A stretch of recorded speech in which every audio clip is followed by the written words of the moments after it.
إن الحمد لله نحمده ونستعينه ونستغفره ونعوذ بالله من شرور أنفسنا ومن سيئات أعمالنا. من يهده الله فلا مضل له ومن يضلل فلا هادي له. وأشهد أن لا إله إلا الله وأشهد أن محمدا عبده ورسوله. اللهم صل على محمد وعلى آل محمد كما صليت على إبراهيم وعلى آل إبراهيم إنك حميد مجيد. وقال الله تعالى في كلامه العزيز: أعوذ بالله من الشيطان الرجيم. يا أيها الذين آمنوا اتقوا الله حق تقاته ولا تموتن إلا وأنتم مسلمون. يا أيها الناس اتقوا ربكم الذي خلقكم من نفس واحدة وخلق منها زوجها وبث منهما رجالا كثيرا ونساء واتقوا الله الذي تساءلون به والأرحام إن الله كان عليكم رقيبا. يا أيها الذين آمنوا اتقوا الله وقولوا قولا سديدا يصلح لكم أعمالكم ويغفر لكم ذنوبكم ومن يطع الله ورسوله فقد فاز فوزا عظيما. أما بعد فإن أصدق الحديث كلام الله وخير الهدي هدي محمد صلى الله عليه وسلم وشر الأمور محدثاتها وكل محدثة بدعة وكل بدعة ضلالة وكل ضلالة في النار. இந்த உலகத்தை படைத்து பரிபாலிக்கின்ற ரப்புல் ஆலமீன் அல்லாஹுக்கு எல்லா புகழும். அல்ஹம்துலில்லாஹ். வார்த்தைகளில் உண்மையானது அல்லாஹுடைய வார்த்தையான திருக்குர்ஆன் என்றும், வழிகாட்டல்களில் சிறந்தது பெருமானார் ஸல்லல்லாஹு அலைஹி வஸல்லம் அவர்கள் காட்டிவிட்டு சென்ற வழிகாட்டல் என்றும், விடயங்களில் மிக மோசமானது மார்க்கத்தின் பெயரில் புதிதாக உருவாக்கப்படுகின்றவைகள், மார்க்கம் என்ற பெயரில் புதிதாக உருவாக்கப்படுகின்றவைகள் அனைத்தும் பித்அத்துக்கள் அனைத்தும் வழிகேடுகள் அனைத்தும் நரகின் பால் கொண்டு சேர்க்கும் என்ற ஒவ்வொரு ஹுதுபாக்களிலும் நபிகளார் ஸல்லல்லாஹு அலைஹி வஸல்லம் அவர்கள் ஞாபகமூட்டக்கூடிய ஹதீஸை ஞாபகமூட்டியவனாக இன்றைய ஹுதுபாவை ஆரம்பம் செய்கின்றேன். அன்பார்ந்த இஸ்லாமிய உறவுகளே, அல்லாஹ்வின் நல்லடியார்களே, நாட்களில் சிறந்த தினமான ஜும்ஆவுடைய தினத்திலே நம்முடைய வேலைகளை எல்லாம் அவசரமாக முடித்துவிட்டு ஷைத்தான் நேரத்தோட ஜும்மாக்கு வரத்துக்கு நிறைய திட்டங்களை போட்டிருந்தாலும் அந்த திட்டங்களை தாண்டி ஷைத்தானோட போராடி இன்றைக்கு நானும் நீங்களும் ஜும்மாவுக்கு நேரத்தோடு வந்திருக்கிறோம். அல்ஹம்துலில்லாஹ். இந்த பழக்கம் எங்களுடைய இறுதி மூச்சு வரைக்கும், இன்றைக்கு மட்டும் இல்லாமல் நம்முடைய இறுதி மூச்சு வரைக்கும் என்ன வேலை வந்தாலும் என்ன பிஸியாக இருந்தாலும் ஜும்மாவுக்கு நான் நேரத்தோடு போவேன் என்ற உறுதி எனக்கும் உங்களுக்கும் கட்டாயம் இருக்க வேண்டும். நிறைய காரணங்கள் இருக்குது. அதில் மிக முக்கியமான காரணம் என்னாண்டால், இன்று நாங்கள் வாழ்கிற வாழ்க்கை, இந்த உலகம் என்பது பிஸியான உலகம். யாருக்கும் மார்க்கத்தை படிக்கணும் என்ற தேவை இல்லை, டைம் இல்லை. கிட்டத்தட்ட நாங்கள் எல்லாரும் உலகத்துக்கு அடிமைப்பட்டு உலக மோகத்துக்கு பின்னால தான் நாங்கள் தெரிஞ்சு கொண்டிருக்கிறோம். பயானுக்கு கூப்பிட்டால் பயானுக்கு வரத்துக்கு ஆக்கள் இல்லை. ஃபோனை எடுத்தால் ஃபோனில் ஒரு பயான ஒரு 10 நிமிஷம் 15 நிமிஷம் பொறுமையாக இந்த கேட்கறதுக்கு எங்களுக்கு டைம் இல்லை. குர்ஆன் ஓதுறதை கேட்கறதுக்கு டைம் இல்லை, குர்ஆன் ஓதுறதுக்கு எங்களுக்கு டைம் இல்லை. ஏதோ அல்லாஹு தாலா ஒரு தினத்தை சிறப்பிச்சு நேரத்தோடு எங்களுக்கு வருமாறு கட்டளை இட்டிருக்கின்றான் என்றால் அந்த நாள் மிக முக்கியமானது.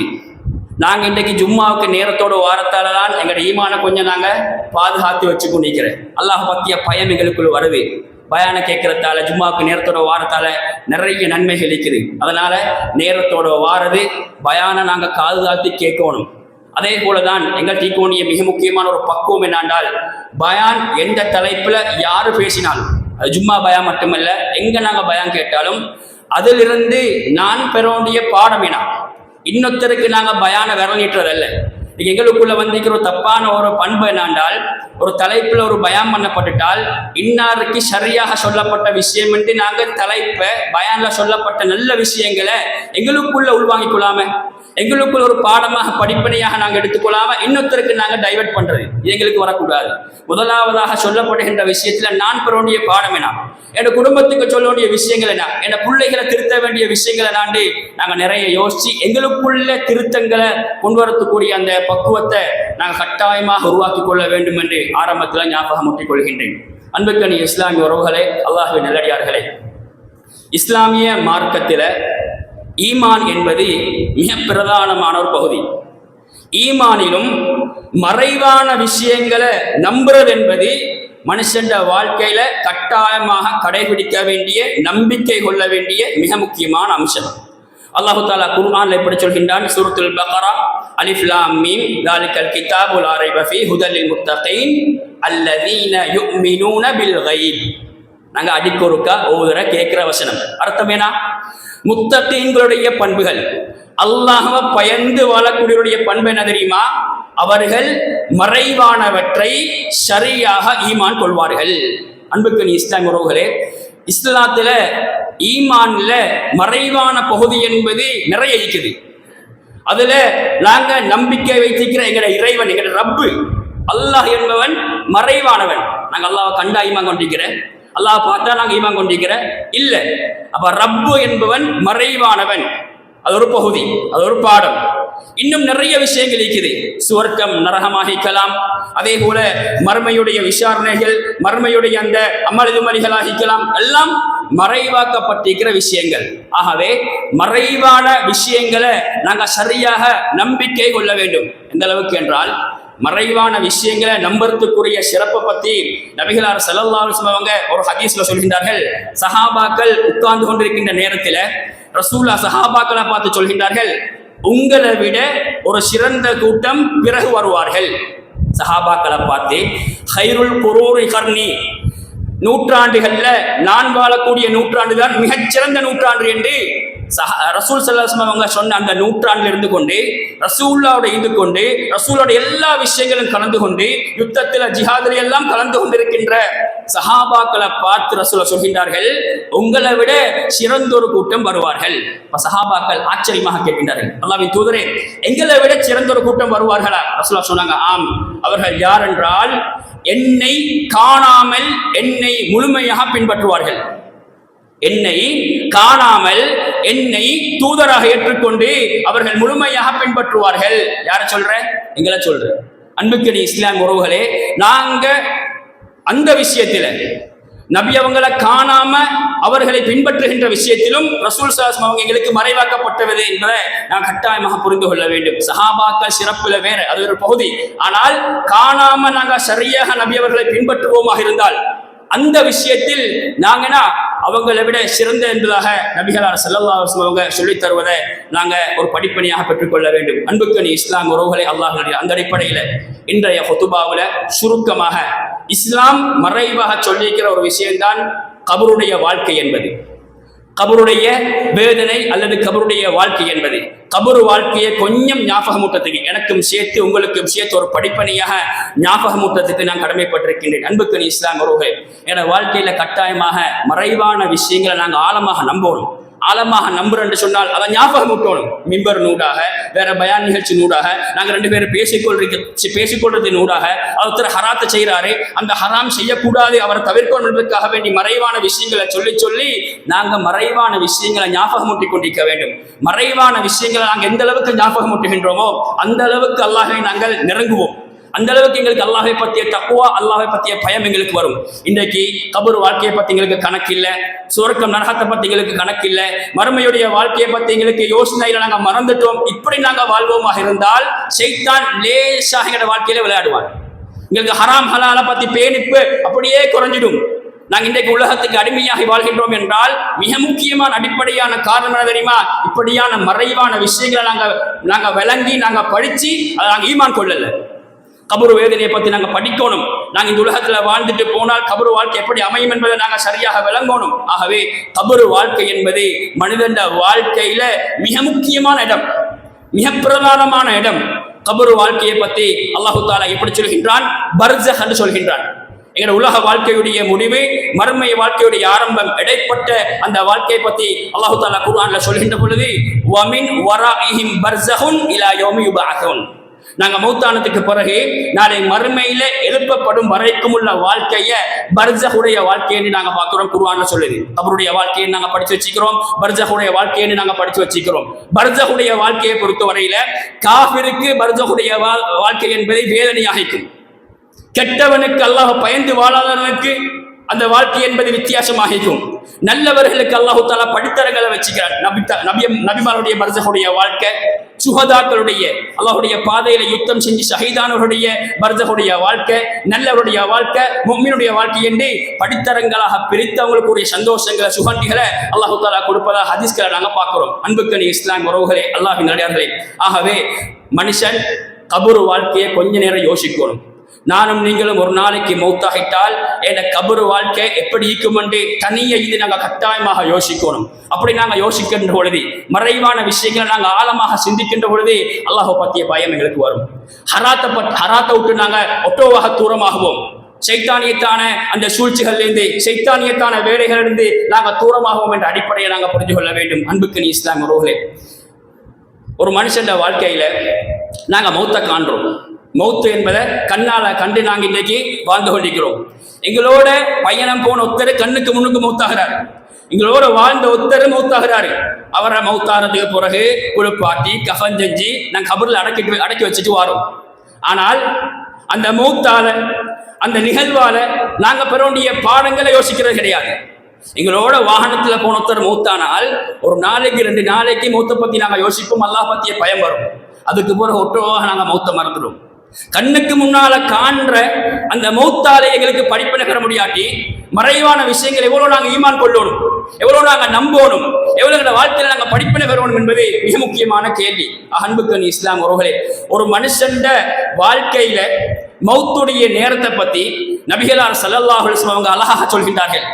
ஒரு நல்லவரை மௌத்தாகின்ற சந்தர்ப்பத்தில் அவருடைய ரூஹ மலக்குமார்கள் எப்படி கைப்பற்றுகின்றார்கள், ஒரு கெட்டவன், ஒரு மோசமானவன் மௌத்தாகின்ற பொழுது அவருடைய ரூஹ அந்த மலக்குமார்கள் எப்படி கைப்பற்றுகின்றார் என்பதை ரசூல் ஸல்லல்லாஹு அலைஹி வஸல்லம் அவங்க பாடமாக படிப்பினையாக எங்களுக்கு ஹதீஸ்ல சொல்லி தருகின்றார். நாங்கள் இந்த உலகத்தில் அல்லாஹ்வை தொழுது நல்லவர்களாக வாழ்ந்து குடும்பத்திலையும் ஒத்துமையாக இருந்து எந்த முரண்பாடும் இல்லாம, மனக்கசப்பு இல்லாம, பிரச்சனை இல்லாம, எங்கள் தனிப்பட்ட வாழ்க்கையில கூட அல்லாஹ்வுக்கு நாங்கள் நெருக்கமாக வாழ்ந்து, பொதுவான வாழ்க்கையில கூட நாங்கள் பிரச்சனை இல்லாம ஒத்துமையாக நாங்கள் வாழ்ந்து நாங்கள் நல்லவர்களாக மௌத்தாகுவோமாக இருந்தால் எங்களோட ரூஹை அப்படியான முறையில் கைப்பற்றப்பட வேண்டும். ரஹ்மத்துடைய மலக்குமார்கள் எங்களோட ரூஹை கைப்பற்றுவதற்காக வேண்டி வருவார்கள். யார் வருவார்கள்? ரஹ்மத்துடைய மலக்குமார்கள். எங்களோட ரூஹ லேசான முறையில கஷ்டம் இல்லாம எங்களோட ரூஹ கைப்பற்றிக் கொண்டு அப்படியே ரூஹ எடுத்துக்கொண்டு வானலோகம் நோக்கி அவர்கள் செல்வார்கள். இந்த ஹதீஸை பாருங்க. நாங்க படிப்பின பெறக்கூடிய மிக முக்கியமான பாடம். அந்த வானலோகத்தை போய் நோக்கி அந்த மலக்குமார்கள் போகின்ற பொழுது வானத்துடைய கதவு தட்டப்படும். நாங்க நல்ல ரூஹாக இருந்தால் எங்களோட ரூஹு மனம் அடிக்கும், நல்ல நல்ல நறுமணம் உள்ளதாக எங்களோட ரூஹு காணப்படும். வானத்துடைய கதவு திறக்கப்படும். வானத்துல மலக்குமார்கள் இருப்பார்கள். அந்த மலக்குமார்கள் எங்களை பார்த்து புகழ்வார்கள், ஆச்சரியமாக கேட்பார்கள், யாருடைய ரூஹு இது, இந்த அளவுக்கு நறுமணம் உள்ளதாக இருக்கும் என்று அவங்களுக்கு சுகத்தை கொடுத்ததால அந்த மலக்குமார்கள் எங்களுக்காக வேண்டி துவா செய்வார்கள். இன்னாருடைய மகன், இன்னாருடைய ரூஹு என்று ரூஹை கைப்பற்ற மலக்குமார்கள் அவர்களுக்கு பதில் சொல்வார்கள். சுப்ஹானல்லாஹ். 2வது வானம் திறக்கப்படும், 3வது வானம் திறக்கப்படும், 7வது வானம் வரைக்கும் திறக்கப்படும். ஒவ்வொரு வானத்திலும் இருக்கின்ற மலக்குமார்கள் எங்களோட ரூஹை பாராட்டி பேசுவார்கள். பிறகு ரூஹு எங்களோட உடம்புக்கு திரும்பி கொண்டு வந்து சேர்க்கப்படும். அந்த ரூஹாக அல்லாஹு தாலா என்னையும் உங்களையும் ஆக்க வேண்டும். அன்புக்கு இஸ்லாம் உறவுகளே, இந்த உலகத்தில் வாழ்கின்ற சந்தர்ப்பத்தில் தொழுகையை பற்றி கணக்கு இல்லை, ஹராம் ஹலாலை பற்றி கணக்கு இல்லை, பொதுவான வாழ்க்கையில் அதே மாதிரி தனிப்பட்ட வாழ்க்கையில் நாங்கள் அல்லாஹ் பயந்து வாழல்ல, கெட்டவர்களாக நாங்கள் இந்த உலகத்தில் வாழ்கின்றோம் என்றால் அல்லாஹ்வுடைய மலக்குமார்கள் எங்களோட ரூஹை கைப்பற்றுவார்கள். அல்லாஹ்வுடைய மலக்குமார்கள் எங்களோட ரூஹை கைப்பற்றிக் கொண்டு அப்படியே வான்லோகத்தை நோக்கி செல்வார்கள். எங்களோட ரூஹை துர்நாற்றம் அடிக்கும், கெட்டவருடைய ரூஹு துர்நாற்றம் அடிக்கும். வானகத்துடைய கதவு தட்டப்படும். வானலோகம் துர்நாற்றத்தின் காரணமாக வானத்துடைய கதவை திறப்பதற்கு மலக்குமார்கள் மறுப்பார்கள். யாருடைய ரூஹ் இது? இன்னருடைய மகனுடைய இன்னருடைய ரூஹ் என்று அதாவுடைய மலக்குமார்கள் பதில் சொல்வார்கள். வானத்துடைய கதவு, முதலாவது வானத்துடைய கதவு திறப்பதற்கு மறுக்கப்படும். ஏன்? அந்த அளவுக்கு நாட்டம், அந்த அளவுக்கு தொன்னாற்றம். பிறகு என்ற ரூஹ வானம் திறக்கப்படாத காரணமாக மீண்டும் உடம்புல கொண்டு சேர்க்கப்படும் என்பதாக நபிகளார் ஸல்லல்லாஹு அலைஹி வஸல்லம் அவர்கள் குறிப்பிடுகின்றார்கள். அன்புக்கணி இஸ்லாம் உறவுகளே, பேசக்கூடிய நானாகிக்கலாம், கேட்கிற நீங்களாகிக்கலாம், இந்த ஹதீஸ் எங்களுக்கு ஒரு பாடமாக இருக்கணும். இன்றைக்கு துன்யா துன்யா, உலகம் உலகம் என்று அல்லாஹ்வுடைய கடமையை நாங்கள் நிறைய மறந்துட்டோம். தொழுகையாக இருக்கலாம், வேறு அல்லாஹ்வுக்கு செய்ய வேண்டிய கடமைகளாக இருக்கலாம், இதெல்லாம் நாங்கள் நிறைய மறந்துட்டோம். இஸ்லாம் எப்படி எங்களை வாழ சொல்லுதோ அந்த வாழ்க்கையை நாங்க மறந்து இன்னைக்கு துன்யாவுக்கு அடிமைப்பட்டு நாங்க வாழ்ந்து கொண்டிருக்கிறோம். கொஞ்சம் நாங்க யோசிப்போம். திடீரென்று எங்களுக்கு மௌத்து வரும். யாருக்கும் மௌத்து இத்தனை வயசுல வரும், இந்த இடத்துல வரும் என்று யாருக்கும் சொல்ல முடியாது. அந்த நம்பிக்கை எங்களுக்கு இல்லை. ஆகவே திடீரென்று எங்களுக்கு மௌத்து வந்துட்டால் நாங்க செஞ்ச நல்ல மலை வச்சு எங்கட ரூஹ நல்ல மலக்குமார்கள், ரஹ்மத்துடைய மலக்குமார்கள் கைப்பற்றணும் என்று எங்களுக்கு ஒரு ஆசை தேவைக்கணும். அதற்காக வேண்டி நாங்கள் இந்த உலகத்துல பாடுபடணும், கஷ்டப்படணும். அன்புக்கணி இஸ்லாம் உறவுகளே, அல்லாஹ்வின் நல்லடியார்களே, நல்ல ரஹ்மத்துடைய மலக்குமார்கள் எங்களோட ரூஹ கைப்பற்ற வேண்டுமாக இருந்தால் இஸ்லாம் சொன்ன பிரகாரம் அல்லாஹ்வை பயந்து நாங்கள் கட்டுப்பட்டு வாழ வேண்டும் என்பதை அடிப்படையை நாங்கள் புரிந்து கொள்ள வேண்டும். அன்புக்கணி இஸ்லாம் உறவுகளே, அல்லாஹ்வின் நல்லடியார்களே, அதற்கு பிறகு கபருடைய வாழ்க்கை. இன்றைக்கு நாங்கள் மௌத்தாகிட்டால் எங்களை கபரில் போய் அடக்கம் செய்வார்கள். அடக்கம் செஞ்ச நேரத்தில் நபிகளார் ஸல்லல்லாஹு அலைஹி வஸல்லம் அவங்க சொன்ன ஹதீஸ் எங்களுக்கு தெரியும். அன்புக்கு இஸ்லாம் உறவுகளே, கபருடைய ஹதீஸ் எங்களுக்கு நிறைய தெரியும். பயான்ல கேட்டிருக்கிறோம். கபருடைக்கு போனால் சில நேரம் பயான்ல கபருடைய வாழ்க்கையை பற்றி சொல்லப்படுது, ஞாபகம் ஊட்டிக்கிறோம். எல்லாம் எங்களுக்கு தெரியும். கபரில் கேட்கப்படுகின்ற கேள்வி தெரியும். கபரில் கெட்டவனுக்கு கொடுக்கின்ற தண்டனைகளுக்கு எல்லாம் தெரியும். ஆனால் அதை நாங்கள் பயந்து வாழல்ல, அதை நாங்கள் யோசிச்சு வாழல்ல. இன்றைக்கு உலகத்துக்கு பின்னால் நாங்கள் தெரிஞ்சு கொண்டிருக்கிறோம். ஏதோ இந்த உலகத்தில் நிரந்தரமாக வாழ்ந்துட்டு நாங்கள் இருக்க போறோம் என்ற அடிப்படையில நாங்கள் வாழ்ந்து கொண்டிருக்கிறோம். கபர் போன்ற மறைவான விஷயங்களை நாங்கள் சரியாக நம்பிக்கை வைக்கவில்லை. அன்புக்கு இஸ்லாம் உறவுகளே, இந்த உலகத்தில் ஒரு மனுஷன் மறைவாக ஈமான் கொள்ள வேண்டிய அம்சங்கள் என்று இஸ்லாம் சொல்லிக்கிறது. சரியாக ஈமான் கொள்வானாக இருந்தால், படிச்சு சரியாக ஈமான் கொள்வதாக இருந்தால் அல்லாஹுடைய அறிவாக இருக்கலாம், அல்லாஹை பற்றிய நம்பிக்கையாக இருக்கலாம், மலக்குமார்களை பற்றிய நம்பிக்கையாக இருக்கலாம், கபருடைய வாழ்க்கையாக இருக்கலாம், மர்மை சுவர்க்கம், இதை சரியாக விளங்கி அந்த அடிப்படையில நம்பிக்கையோடு ஒரு மனுஷன் இந்த உலகத்துல வாழ்வானாக இருந்தால் அவன் தான் உண்மையான தக்வா உள்ளவன். அவனுக்கு ஹராம் வெறுப்புள்ளதாக அமையும். நாங்கள் கபரு வாழ்க்கையை சரியாக விளங்கி நாங்கள் வாழ்வோமாக இருந்தால், உண்மையான நம்பிக்கையோடு நாங்கள் வாழ்வோமாக இருந்தால் எங்களுக்கு போன்ல பார்க்கிற தேவையில்லாத காட்சிகள், போன்ல செய்யற ஹராமெல்லாம் எங்களுக்கு வெறுப்பாகிக்கும். நாங்கள் இன்றைக்கு போன்ல அல்லது எங்க வாழ்க்கையில, தனிப்பட்ட வாழ்க்கையில ஹராத்தா நாங்கள் நிறைய செய்கின்றோம் என்றால் எங்களுக்கு கபரு வாழ்க்கை முக்கியம் இல்லை. கபரு வாழ்க்கையை நாங்கள் சரியாக ஈமான் கொள்ளல, அல்லாஹ் ரப்பொத்த நீக்கிறான் என்பதை நாங்கள் சரியாக ஈமான் கொள்ளல. ஆகவே மறைவான விஷயங்கள்ல நாங்க பொறுப்போக்கு காட்டுகின்றோம் என்றிருந்தால் அது எல்லா விஷயங்களும் தான், கபர் வாழ்க்கை மட்டுமல்ல, எல்லா விஷயங்களும் தான் நாங்க பொறுப்போக்கு காட்டுகின்ற பொழுது எங்களோட ஈமான்ல கோளாறு வருது, எங்களோட தக்குவால கோளாறு வருது.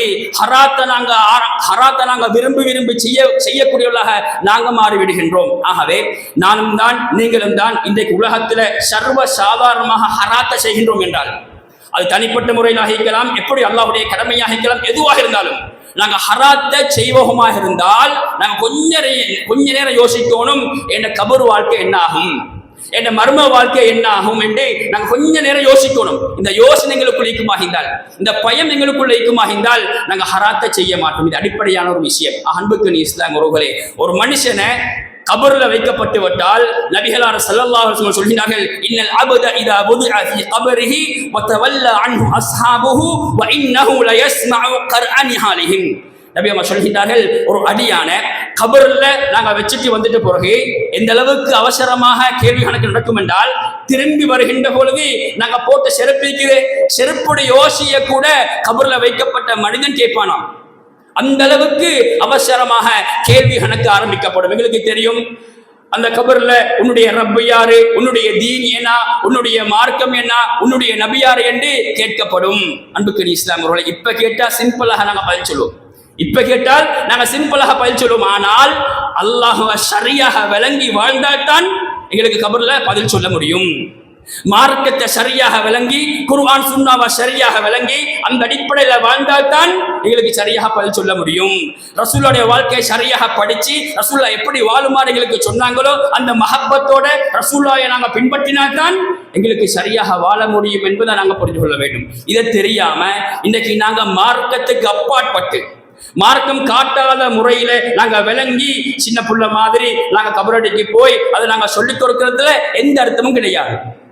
கபர்ல நாங்க போயிட்டால் நாங்க உலகத்துல என்ன அமல் செய்கின்றோமோ, எந்த அளவுக்கு அல்லாஹ்வுக்கு பொருத்தமான முறையில திருப்தியான முறையில நாங்க வாழ்றோமோ அந்த அளவுக்கு எங்களுடைய பதில் உறுதியாக இருக்கும்.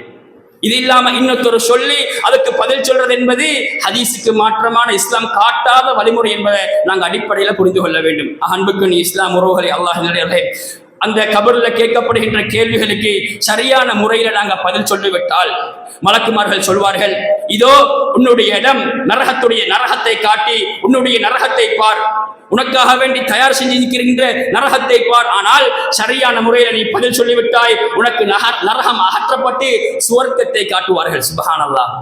அதே போல கபர்ல கேட்கப்படுகின்ற கேள்விகளுக்கு சரியான முறையில பதில் சொல்லாமல் நாங்கள் தடுமாறுவோமாக இருந்தால், நாங்க உலகத்துல வாழ்கின்ற பொழுது அல்லாஹ் பத்திய சரியாக நம்பிக்கை வைக்கல, அல்லாஹுடைய கடமைகளை சரியாக நாங்க பின்பற்றல, மார்க்கத்தை நாங்க சரியாக பின்பற்றல, கபர்ல கேட்கின்ற கேள்விக்கு நாங்க சரியாக பதில் சொல்லாவிட்டால் நபிகளார் ஸல்லல்லாஹு அலைஹி வஸல்லம் சொல்கின்றார்கள், அந்த மலக்குமார்கள் பெரிய இரும்பு தடியால் எங்களுடைய தலைக்கு ஓங்கி அடிப்பார்கள்.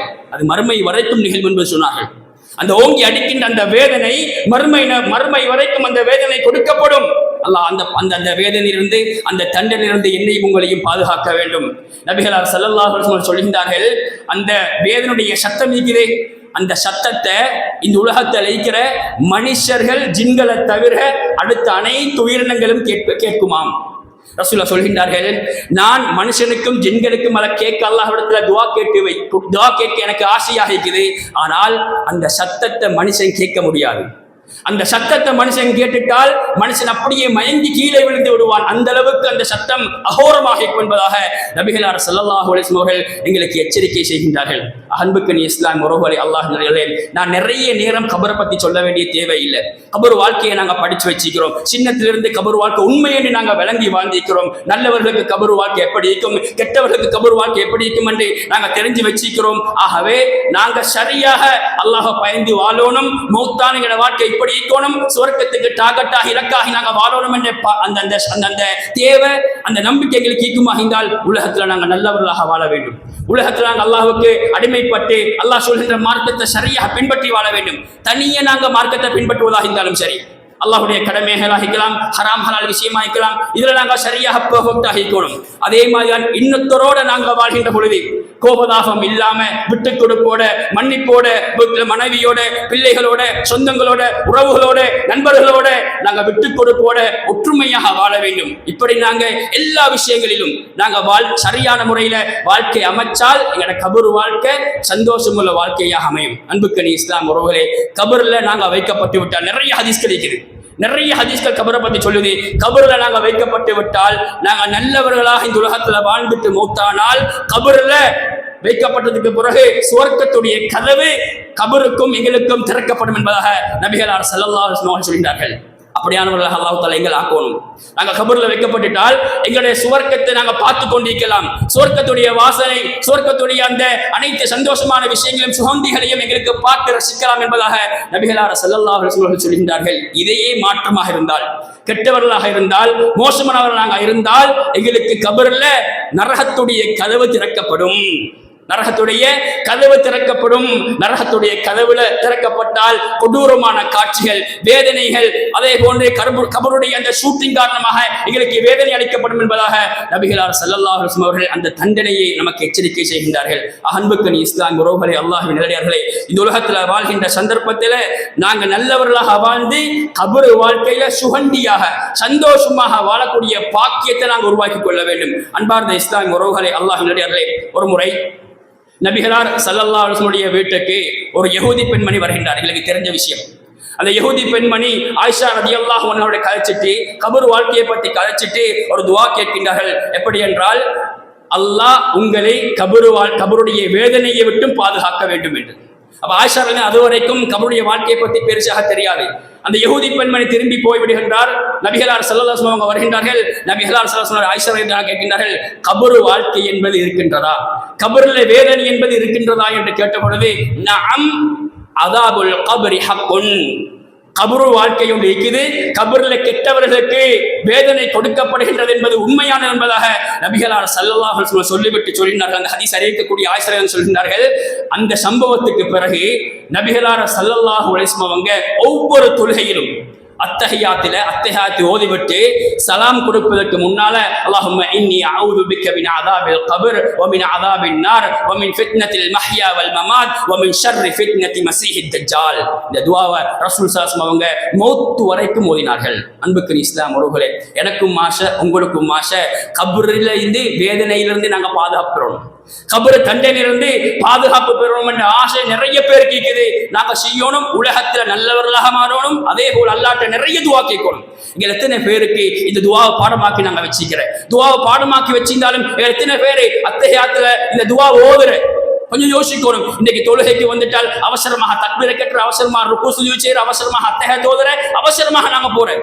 நாங்க தொழுகையை முடிச்சிட்டால் ஒரு 5 நிமிஷம் கூடினால் 5 நிமிஷம் ஔராதுகளை ஓதிட்டு போகிறதுக்கு எங்களுக்கு நேரம் இல்லை. இன்னைக்கு ஜும்மாவை எடுத்துக்கோங்க, ஜும்மாவை முடிச்சுட்டு எங்க தான் நாங்க வெளிக்கு போறோம்னு பார்த்து கொண்டிருக்கிறேன். பெருசாக வேலை வெளியில இல்லை, பெருசாக வேலை ஒன்றில் ஒரு 5 நிமிஷத்தை எங்களுக்காக வேண்டி, எங்களோட மறுமை வாழ்க்கைக்காக வேண்டி, கபரிலிருந்து பாதுகாப்பு பெறத்துக்காக வேண்டி எங்களுக்கு ஒதுக்க முடியாட்டி, அந்த தியாகத்தை எங்களுக்கு செய்ய முடியாட்டி நான் எங்க போய் தியாகம் செய்ய போறேன்? எங்களுக்கு நாளை மறுமையில் எங்களுக்கு விடுவு கிடைக்க போறேன்? எப்படி நாங்க சொர்க்கத்தை இலக்காக வச்சு வாழ்றேன்னு சொல்ல போறேன்? அன்புக்கு இஸ்லாம் உறவுகளே, ஜும்மாவாக இருந்தாலும் சரி, தொழுகையாக இருந்தாலும் சரி, பொறுமையாக இருந்து அமைதியாக இருந்து அல்லாஹ்வுக்காக வேண்டி தொழுதுட்டு போங்க. அல்லாஹ் நேரத்துல பரக்கத்தை வைப்பான், அல்லாஹ் நேரத்துல பரக்கத்தை வைப்பான், எங்களோட பொருளாதாரத்துல பரக்கத்தை வைப்பான், வீட்டுல சந்தோஷத்தை தருவான். எல்லாம் விட்டு போட்டு கடமையை நாங்க அவசரமாக செஞ்சுட்டு போறோமாக இருந்தால் நாங்க யோசிக்கணும், எந்த அளவுக்கு உலகத்துக்காக வேண்டி நாங்க வாழ்கின்றோம், எந்த அளவுக்கு மறுமைக்காக வேண்டி வாழ்கின்றோம் என்பதை நாங்க கொஞ்சம் யோசிக்கணும். அன்புக்கு இஸ்லாம் உறவுகளே, இந்த துஆவை நாங்க தேடி பாடமாக்கி ஒவ்வொரு அத்தஹியாத்திலும் ஓதக்கூடிய பழக்கத்தை நாங்க உருவாக்கி கொள்ள வேண்டும். நிறைய துஆக்கள் இருக்குது. ஒவ்வொரு அத்தஹியாத்திலும் இந்த துஆவை நாங்க ஓதி, யா அல்லாஹ் கபர் வாழ்க்கையை விட்டு என்ன பாதுகாத்துறேன் என்று நாங்க துஆ கேட்க வேண்டும். அன்புக்கு இஸ்லாம் உறவுகளே, அல்லாஹ்விலே நாங்க நினைச்சிடக்கூடாது கபரு வாழ்க்கை என்பது அல்லது கபர்ல வேதனை என்பது கெட்டவர்களுக்கு, ஆக மோசமானவர்களுக்கு அல்லது பெரிய பாவங்கள் செய்யக்கூடியவர்களுக்கு மட்டும்தான் கபர்ல வேதனைக்கு என்று நாங்க நினைச்சிடக்கூடாது. ஒரு முறை நபிகளார் ஸல்லல்லாஹு அலைஹி வஸல்லம் 2 கபருக்கு இடையில நடக்கின்றார்கள். எங்களுக்கு தெரிஞ்ச ஹதீஸ். அந்த நடக்கின்ற பொழுது நபிகளார் ஸல்லல்லாஹு அலைஹி வஸல்லம் சொல்கின்றார்கள், இந்த கபர்ல அடக்கம் செய்யப்பட்ட 2 பேரும் யுஅஸபான், அதாபு கொடுக்கப்படுது, இவங்களுக்கு கபர்ல தண்டனை கொடுக்கப்படுது. வமா யுஅஸபானி ஃபி கபீர், இந்த விஷயம் அவங்களுக்கு தண்டனை இந்த உலகத்துல பெரிய பாவம் செஞ்சதுக்காக வேண்டி கொடுக்கப்படல. 2 பாவம். ஒன்று, ஏன்னா ஒரு மனுஷன் இந்த உலகத்துல வாழ்கின்ற பொழுது இன்னொருத்தரை பத்தி குறை பேசிக்கொண்டு இருந்தாரு. இன்னைக்கு என்னோட வாழ்க்கையில நிறைய நாங்க பார்க்கிறோம். ஒரு மனுஷன்ட்ட நாங்க இன்னொருத்தரை பத்தி நாங்க பேசுறது சைத்தான் எப்படி காட்டி வச்சுக்கிறாண்டால் அது பெரிய ஒரு இன்ட்ரெஸ்டாக காட்டி வச்சுக்கிறான். அதை பேசுறது என்பதே ஒரு சந்தோஷம். வீட்டுல மனைவியோட பேசி இன்னொருத்தரை பத்தி நாங்க குறை பேசுறது பெரிய ஒரு சந்தோஷம். அதுக்காக நிறைய நேரம் நாங்க ஒதுக்குறோம். நாங்க ஒரு 5-6 பேர் செட் ஆகிட்டோம்னு சொன்னால் இன்னொருத்தர குறைய பேசுறத பத்தி நாங்க சந்தோஷமாக பேசிக்கொள்கிறேன். இதெல்லாம் எங்கட கெட்டித்தனம் கிடையாது, இதெல்லாம் சைத்தாண்ட வேலை. நாங்க அதை விட்டு நாங்க பாதுகாப்பு பெறணும். அப்படி ஒருத்தர் பேசுறேன்னா நாங்க அவரை தடுக்கணும், நாங்க பேசுறேன்னா நாங்க யோசிக்கணும், நாங்க எலர்ட் ஆகணும். இதெல்லாம் ஹராமான விஷயம், கபருல தண்டனையை தரக்கூடிய விஷயம். ஆகவே ஒத்தட்ட குறையாக இருந்தாலும் சரி, குறை இல்லாம இருந்தாலும் சரி, புறமாக இருந்தாலும் சரி, கோலாக இருந்தாலும் சரி, நாங்க பேசுறதை தவிர்த்து கொள்வோம். ஏன்னா நாங்க மலக்கு கிடையாது. ஒரு நாளைக்கு நாங்களும் குத்தம் செய்வோம். எங்களுக்கும் இந்த நிலைமை வரும் என்ற பயம் கட்டாயமாக எனக்கும் உங்களுக்கும் இருக்க வேண்டும். ஆகவே இன்னொருத்தரை பத்தி குறைய நாங்க பேசிக்கொண்டு கோல் சொல்லிக்கொண்டு நாங்க திரும்பி நாங்க மௌத்தாகுவோமா இருந்தால் நாளை கபர்ல வேதனை செய்யப்படுவோம் என்ற எச்சரிக்கையை நாங்கள் எடுத்துக்கொள்ள வேண்டும். இன்னொருத்தரை நபிகளார் ஸல்லல்லாஹு அலைஹி வஸல்லம் சொன்னார்கள், ஒவ்வொரு ரிவாயத்து வருது, சிறுநீர் கழிக்கின்ற பொழுது அவர் ஒழுங்கான முறையில சிறுநீர் கழிக்காமல் இருந்தார், அல்லது சிறுநீர் கிடைக்கின்ற பொழுது மறைவு ஒன்றை ஏற்படுத்தாமல் சிறுநீர் கத்தார் என்று ஒவ்வொரு ரிவாயத்துல வருது. அன்புக்கு இஸ்லாம் உறவுகளே, அல்லாஹ்வின் அடியார்களே, எல்லாம் இன்றைக்கு உலகத்துல பார்க்கின்ற பொழுது சின்ன விஷயங்கள்.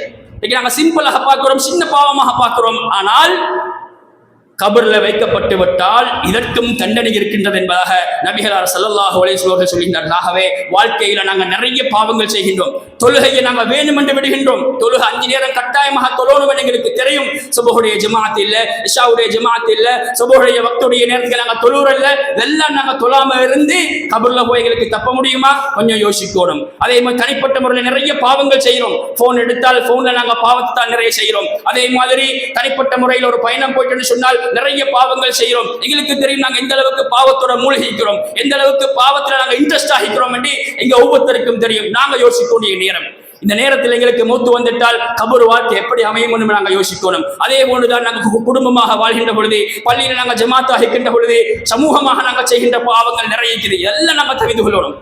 அதே போல நாங்கள் ஒரு வியாபாரம் செய்கின்றோம் என்றால் வியாபாரத்தில் எந்த அளவுக்கு நியாயமான முறையில் ஹராம் ஹலால் பேணி நாங்கள் வியாபாரம் செய்கின்றோம், வட்டியோட எந்த அளவுக்கு நாங்கள் தொடர்பட்டிருக்கிறோம், மோசடியோட பொய் சொல்லி நாங்கள் வியாபாரம் செய்கின்றோம் நாங்கள் யோசிக்கணும். தொழில் செய்கின்ற பொழுது இன்னொருத்தரை ஏமாற்றி நாங்கள் தொழில் செய்கின்றோமா, பணம் சம்பாதிக்கின்றோமா என்று நாங்கள் ஒவ்வொருத்தரும் ஒவ்வொரு ரீதியாக ஒவ்வொரு அடிப்படையில் நாங்கள் யோசிச்சு மௌத்தை நினைச்சு கபர் வாழ்க்கையை நினைச்சு இந்த உலகத்தில் நல்லவர்களாக வாழக்கூடிய அந்த கூட்டத்தில், தக்குவா உள்ளவர்களாக கூட்டத்தில் வல்ல ரஹ்மான் எங்களையும் உங்களையும் சேர்ப்பானாக.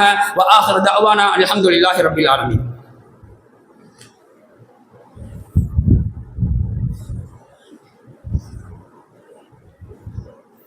الحمد لله رب العالمين والصلاة والسلام على رسولنا محمد وعلى آله وصحبه أجمعين أما بعد.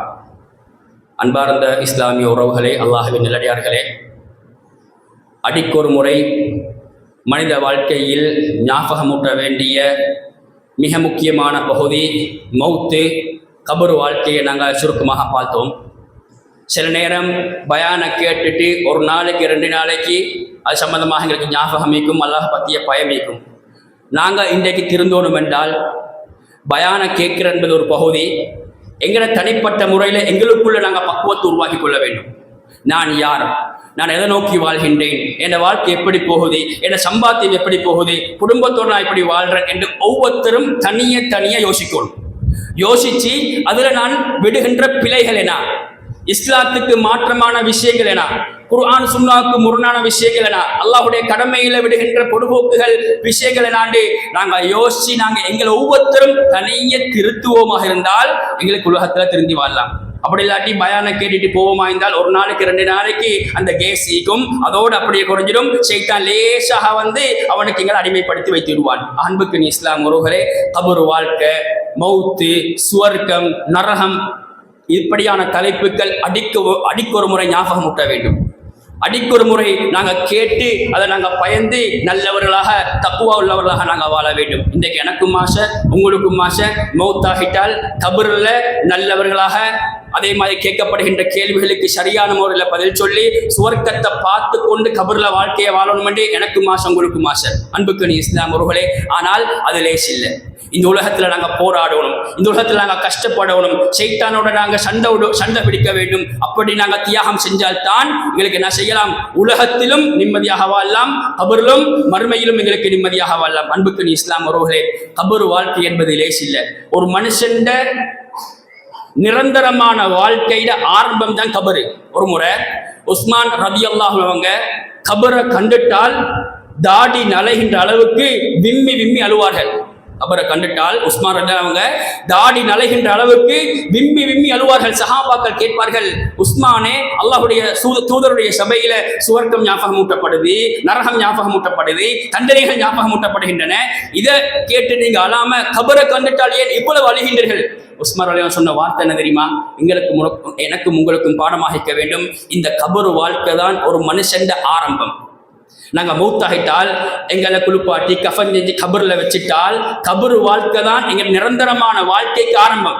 ஆனால் நாங்கள் இன்றைக்கு அதை மறந்துட்டோம். இன்னைக்கு உலகத்தில் இதான் நிரந்தரம் என்பதை போல நாங்கள் சொல்வது கிடையாது, ஈமான் கிடையாது. ஆனால் அதை போலதான் நாங்கள் இன்றைக்கு வாழ்ந்து கொண்டிருக்கிறோம். ஆகவே கபரில் கேட்கப்படுகின்ற கேள்விகளுக்கு சரியாக பதில் சொல்லி கபரில் நாங்கள் தப்பிட்டால் அதுக்கு பிறகு வரக்கூடிய ஒவ்வொரு கட்டமும் மர்ம வாழ்க்கையாக இருக்கலாம், மர்ம விசாரணையாக இருக்கலாம், ஒவ்வொரு கட்டமும் எங்களுக்கு லேசாகிக்கும், சொர்க்கம் வரைக்கும். கபர்ல நாங்க மாட்டிக்கொண்டுட்டால், கபர்ல நாங்க இறுக்கமாகிவிட்டால், அதுக்கு பிறகு வரக்கூடிய ஒவ்வொரு கட்டமும் எங்களுக்கு கஷ்டமாக இருக்கும். இதை நினைச்சு நான் அழுகின்றேன் என்பதாக உஸ்மான் ரலியல்லாஹு அன்ஹு சொல்கின்றார் என்றால், அன்புக்கு இஸ்லாம் உறவுகளே, எங்களுக்கு பாடமாகிக்க வேண்டும். அன்பார்ந்த இஸ்லாம் உறவுகளே, கபரை நாங்க அடிக்கொடுக்க பார்க்கணும், கபரை நாங்க அடிக்கொடுக்க நினைக்கணும் என்றால் ஜனாசா ஊடுகளை நாங்க போய்த்து சந்திக்கணும். யாராவது ஒருத்தர் மௌத்தாகிட்டு சொன்னால் என்ன வேலையாக இருந்தாலும் பிரச்சனை இல்லை, எவ்வளவு பிஸியாக இருந்தாலும் பிரச்சனை இல்லை, அந்த ஜனாசாவை பார்த்துட்டு அந்த ஜனாசாவுக்கு ஓத வேண்டிய துவா ஓதிட்டு அந்த ஜனாசாவில எனக்கு பெற வேண்டிய பாடம் என்ன, அந்த ஜனாசா பார்த்து கொண்டு நான் ஒரு நாளைக்கு நானும் மௌத்தாகுவேன், என்னையும் இந்த நிலைமையில நான் இப்பேன் என்ற அந்த பயம் எங்களுக்குள்ள கட்டாயமாக கொள்ளும். எங்களுக்குள்ள வர வேண்டிய உணர்வு. இன்னைக்கு ஜனாசா வீட்டுக்கு போனா இது நடக்குதா? நாங்க கொஞ்ச நேரம் இருந்து அந்த ஜனாசா பார்த்து படிப்பின பெறுகின்றோமா? இல்ல. ஜனாசா ஊடுகளை பார்க்கின்ற பொழுது இன்றைக்கு கவலை என்னாண்டால், இன்னைக்கு ஜனாசா ஒரு ஊர்ல ஒரு இடத்துல ஒருத்தர் மௌத்தாகிட்டு சொன்னால் அவருக்கு செய்ய வேண்டிய இஸ்லாம் செய்ய வேண்டிய கடமைகளை எல்லாம் செய்கின்றோம். ஆனால் அதை தாண்டி இன்றைக்கு அந்த ஜனாசா வீட்டுக்கு சாப்பாடு ஏற்பாடு செய்து எத்தனை பேருக்கு சகன் கொடுக்கிறது, எத்தனை பேருக்கு சாப்பாடு கொடுக்கிறது, எப்படி சாப்பாடு கொடுக்கிறது, இதை பத்தி தான் நாங்க யோசிக்கிறது. இதை பத்தி தான் நாங்க யோசிக்கிறது.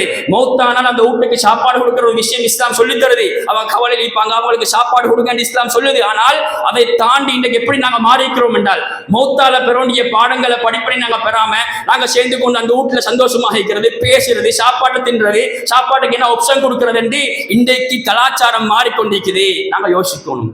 மௌத்தானால் நபிகளார் ஸல்லல்லாஹு அலைஹி வஸல்லம் அவங்க சஹாபாக்கள் அந்த மௌத்தின் மூலமாக பெற்ற பாடங்கள் என்ன இன்னைக்கு நாங்க மறந்துட்டோம். இன்னைக்கு ஜனாசா வீட்டுல இதை பாக்குறோமா? எனக்கு ஒரு மௌத்து வரும், நாங்க மௌத்தாகுவோம், நான் செய்யற அமல் என்னன்னு நாங்க இன்னத்தோட பேசுறோமா?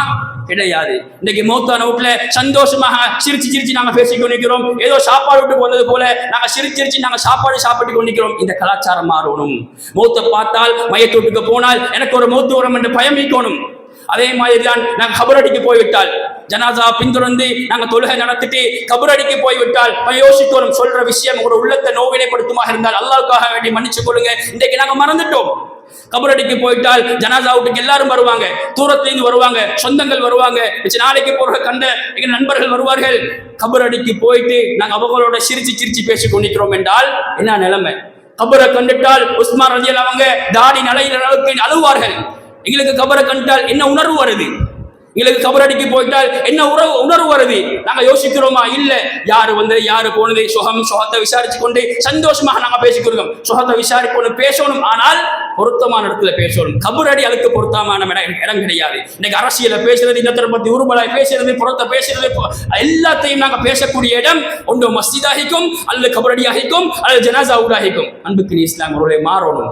நாங்க மாறணும். பள்ளிக்குள்ள வந்தால் எங்களோட ரூஹானியத்தை, எங்களோட உயிரோட்டம் அல்லாஹ் பத்தி இருக்கணும். மையத்துக்கு போனால் நாங்க நினைக்கணும். கபரடிக்கு போனால் கபரை பத்தி நாங்க யோசிக்கணும். கபரடிக்கு போனால் நானும் ஒரு நாளைக்கு இந்த நன்மைக்கு வருவேனே, என் நிலைமையை நாங்க யோசிக்கணும். இன்னைக்கு எல்லாம் மாறி தலைகீழாக மாறி எல்லாம் சந்தோஷமாகவும் அடுத்த விஷயங்களை பத்தி கலைச்சு சந்தோஷத்தை பகிர்ந்து கொள்ளக்கூடிய இடங்களாக இன்னைக்கு மாறிக்கொண்டிருக்கிறது என்று சொன்னால் நாங்க கொஞ்ச நேரம் நிதானமாக இது யோசிக்கணும். அன்புக்கு இஸ்லாம் உறவுகளை அல்லாஹ்வுடைய மையத்தூட்டுக்கு நாங்க போறது. அதே மாதிரி எவ்வளவு பிஸியாக இருந்தாலும் பிரச்சனை இல்லை. நாங்க பள்ளிக்கு போய் ஜனாசாவை தொழுவிட்டு கபரடிக்கு போய் அந்த மையத்தை அடக்கம் செஞ்சுட்டு அந்த மையத்துக்காக வேண்டி துவா கேட்டு விட்டு வரக்கூடிய பழக்கம் இருக்கணும். இன்றைக்கு எங்க பிஸி வாழ்க்கையில, பிஸி லைஃப்ல ஜனாசாவுக்கு நாங்க போயிட்டு அவசரமாக துவாயிட்டு வரோம். சில நேரம் பள்ளிக்கு கூட போறல ஜனாசா தொழுகைக்காக வேண்டி நடக்குதா இல்லையா? என வாழ்க்கையில் நடக்குது. தொழுவிட்டு வந்தாலும் அது அவசரமாக கடையை திறக்கணும், வேறு வேலைக்கு பிஸிக்கு சைத்தான் கொண்டு போட்டு கபரடிக்கு போறத சைத்தான் தடை செய்கின்றான். வாழ்க்கையில் நடக்குதா இல்லையா? எனக்கும் நடக்கலாம், உங்களுக்கும் நடக்கலாம். தியாகம் தேவை, பொறுமை தேவை. அன்புக்கு இஸ்லாம் உறவுகளே, ஒரு ஜனாசால கலந்து கொண்டு ஜனாசாவை பின்தொடர்ந்து ஜனாசா தொழுகை நிறைவேற்றிட்டு கபரடிக்கு போய் அந்த ஜனாசா அடக்கும் வரைக்கும் மீந்துட்டு துவா செஞ்சுட்டு வாரத்தால நிறைய நன்மை இருக்குது. எங்களுக்கு தெரியும், சொல்ல வேண்டிய தேவையில்லை. 2 உஹது மலை அளவுக்கு நன்மையை அல்லாஹ் தஆலா தருகின்றான். ஆனா எங்களுக்கு இன்றைக்கு உலகத்துல விளங்காது. அந்த நன்மை இன்றைக்கு உலகத்துல விளங்காது. மறுமையில தான் நாங்க யோசிப்போம், அட எத்தனை ஜனாசா வந்தது, எத்தனை எங்களை காலடியில போக முடியுமான ஜனாசா வந்திருந்தும் எனக்கு போக கிடைக்கலையே, உலக பிஸியில நான் ஆகிட்டேனே, சைத்தான் தடை செஞ்சுட்டேனே. அங்க கை செய்யப்பட்டு வேலை இல்லை. இங்க தியாகம் எடுக்கணும், இங்க நாங்க யோசிக்கணும், இங்க நாங்க நேரம் ஒதுக்கி நாங்க இப்படியான அமர்க்களை செய்வோமாக இருந்தால் கபரை பத்தி ஞாபகம் வரும், மையத்தை பத்தி மௌத்தை பத்தி எங்களுக்கு ஞாபகம் வரும். கபருடைய வேதனையிலிருந்தே நான் தூரமாக வேண்டும், அந்த தண்டனையிலிருந்து அல்லாஹ் என்னை பாதுகாக்க வேண்டும் என்ற பயம் ஒவ்வொருத்தருக்கும் வரும். அன்புக்கு இஸ்லாம் உறவுகளை அல்லாஹ்வினுடைய இந்த உலகத்துல வாழ்கின்ற சந்தர்ப்பத்துல மௌத்தை நினைச்சு, கபர் வாழ்க்கையை நினைச்சு திடீரென்று எனக்கும் உங்களுக்கு மௌத்து வந்துடலாம். மௌத்து வந்துட்டால் இந்த துனியா முடிஞ்சு, மௌத்து வந்துட்டால் இந்த துனியா முடிஞ்சு நாளைக்கு நிரந்தரமான வாழ்க்கை ஆரம்பிக்க போகுது. ஆனால் அந்த ஈமான் என்ன விட்டும் உங்களை விட்டும் இன்றைக்கு கொஞ்சம் கொஞ்சமாக குறைஞ்சு வருது. எங்களோட பிள்ளைகளுக்கு நாங்கள் சொல்லிக் கொடுக்கணும், எங்களோட பிள்ளைகளுக்கு நாங்கள் இப்படியான வாழ்க்கையை சொல்லிக் கொடுக்கணும். இப்படியான மறுமை சிந்தனையை, கபர் வாழ்க்கையை பற்றி பிள்ளைகளுக்கு சொல்லிக் கொடுத்து நல்ல ஒரு சமூகமாக எங்களோட சமூகத்தை நாங்கள் உருவாக்க வேண்டும். வல்ல ரஹ்மான் என்னென்ன விஷயங்களை எல்லாம் கேட்டோமோ அந்த அடிப்படையில் வாழ்ந்து மன்னிப்பக்கூடிய பாக்கியத்தை தருவானாக. அகூலு கௌலி ஹாதா அஸ்தக்ஃபிருல்லாஹ் லி வ லக்கும் வல் ஜமீஇல் முஸ்லிமீன் ஃபஸ்தக்ஃபிரு இன்னஹு அல் கஃபூர் ரஹீம். அகீமிஸ் ஸலாத்.